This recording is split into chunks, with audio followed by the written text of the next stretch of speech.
In honor of Dr. Martin Luther King Jr., we hit the streets with 17th Training Wing Command Chief, Chief Master Sergeant Lavore Kirkpatrick. I'm Airman First Class Soraya Hines, and this is Airmen in Cars Getting Smoothies.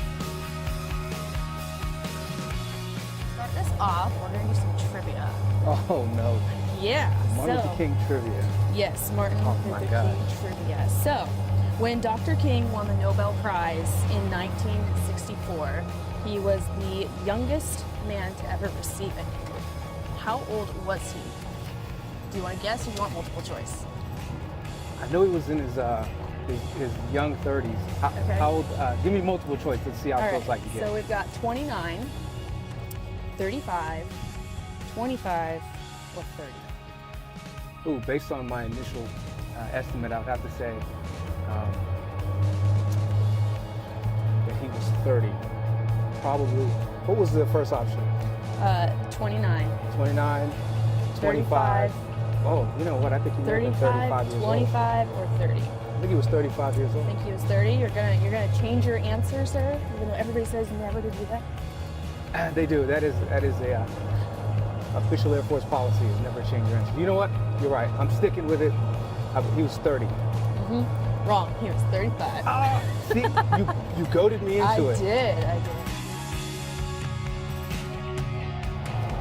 This one you Reagan. might know. Oh, This one you might. None you of might these I know. We will I know. This see. one's a little bit easier though. Which state was Dr. King born in? Dr. King's from Atlanta, Georgia. That is correct. You didn't even need multiple choice. I've had the distinct pleasure of going to see his home Oh, really? and walking through his father's church and the church that he was also the pastor of when he lived in Atlanta. They have a really awesome national museum there. So That sounds incredible.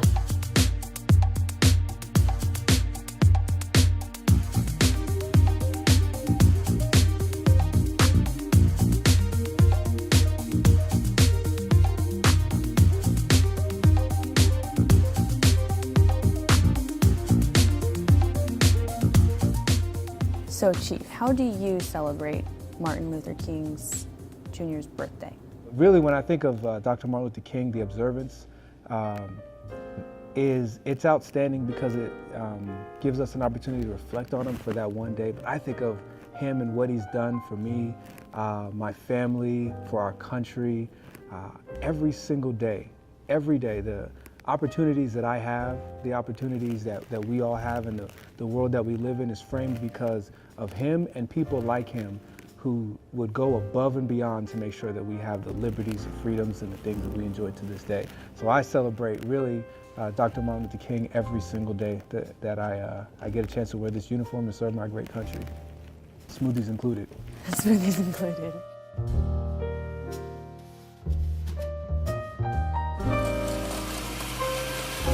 So how does serving in the United States Air Force or in any military branch honor Dr. King's memory? I believe that Dr. Martin Luther King, that his legacy of being someone who is passionate about fighting for freedom, liberty, and justice is very much the very thing that we believe when we put our uniform on, is that we're just in a different way fighting for liberty, justice, and freedom every single day. And so, I believe that he understood that, and that was something that he was passionate about. He just wanted to make sure that we were fighting for that when the soldiers who were leaving our country at the time in the 60s, when he was out there going to Vietnam, he wanted to make sure that they were coming home to a country that was ready for them and to a country that they would be treated fairly when they were able to come home. Those are the types of things that matter to him, and I believe that for those of us serving, he definitely would have respected us and been, looked at us and been proud of what we've accomplished so far. Well, thank you, Chief. It has been wonderful getting smoothies with you and learning about Dr. King.